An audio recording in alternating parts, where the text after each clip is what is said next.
The Lesnar fight coming up. We're basically a couple weeks out, not even. You look like you're on weight, although you don't really have to worry about weight. Thank God you don't have to cut down to 205. I'm sure you enjoy that part. Did you get a chance to check out his E60 piece? Because it's part of a bigger promotional package. Why do you laugh? What's for the first thing you were laughing at with Brock on ESPN? I didn't. Yeah, the first thing I'm laughing at is I definitely don't have to worry about weight. I'm walking around about 224, and obviously the limit's 265 for heavyweights. But I heard about the E60 piece, and kind of that he kind of blew up. And obviously my first experience with him was on the conference call. Yes. And Fedor's name kept coming up from every media outlet, and he finally just went off on the conference call. So I think his fuse is pretty short, and some of the guys were joking, saying, yeah, when you guys face off and you touch gloves, you should whisper steroids and watch his blood pressure go up. So that's kind of what made me smile, was thinking of that. But why do you think he reacted like that? I'm sure it's something that he gets all the time. A guy his physique and his build, and coming from pro wrestling, which is reputed to be rampant with that kind of drug use. I'm sure he's just sick of hearing about it.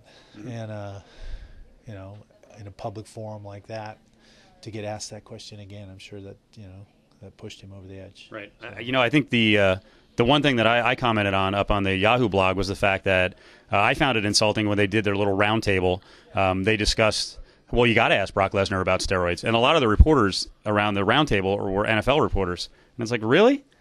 Yeah. MMA has a problem? And it does. I mean, Chris Lieben just tested positive, but don't act like, this sport has the exclusive, rights to steroid abuse, if there is abuse. I mean, the guys in the NFL, Brock is an NFL-sized player.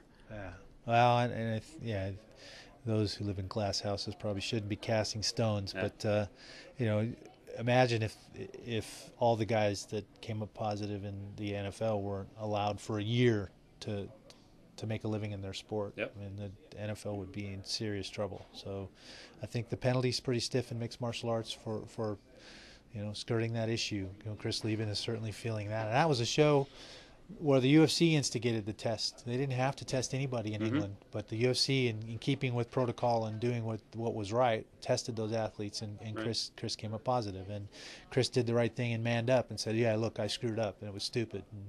And he's been banned now for 9 months because of that. There's always going to be guys that try to push the envelope and think they're going to get away with something. I frankly hope that's what Brock is doing. I know he's not, because he already passed his pre-fight tests, as did I. Right. So, he's clean, at least by the protocols that I went through and that he went through. Mm-hmm. I heard back from the commission that we both passed our tests. So, right. And that's a new thing that they've started 6 weeks out. They're testing athletes, and not just wait until that night. So, I think we're setting the standard that maybe some of the other sports need to look at, and they can say what they want about us, but we're sticking to it. He also flipped out about you. It was just a random comment. You had made a comment about being stronger than you were 10 years ago. And I guess he was already irked. So he flipped on that and started cursing and basically called you a liar for saying that, you're stronger than 10 years ago. But, it all plays into this. We talked about this about a month ago. In the cage, you start to think, you know what, the guy has a temper. Maybe if he starts to encounter some obstacles, does he start to lose his temper and kind of, lose his head a little bit? I don't know if that happens, but I guess that's something you're shooting for. Yeah, absolutely. I hope I push him to the point of frustration and he loses it and he can't contain himself. I mean, that'll be great. And I fully intend to technically do that. I'm not going to be whispering anything to him, but I'm absolutely going to be trying to frustrate him every chance I get. And I think that the comment of me being stronger than I was 10 years ago was taken out of context. I think the comment I said was I'm a much better fighter than I was 10 years ago, obviously. Stronger physically, I don't know. That's negligible. I don't sit around and do those kinds of tests. But you're not doing bench press tests? Yeah, the 1 rep max isn't something I really focus on. But definitely believe mentally stronger, and I'm a better fighter than I was a year ago, let alone 10 years ago. And so, again, it's all, it doesn't matter. Right.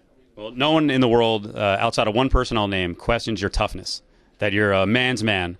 The only person who has on camera to us is your wife, Kim. I noticed, and I've seen this on some of the videos, and I saw the car outside. She got you a Challenger, right? How many horsepower on that thing? It's close to 500 horsepower. All right. And her comment was that you drive like a wuss. So I'm going to take you out right now. I have the wimpy version of a Magnum.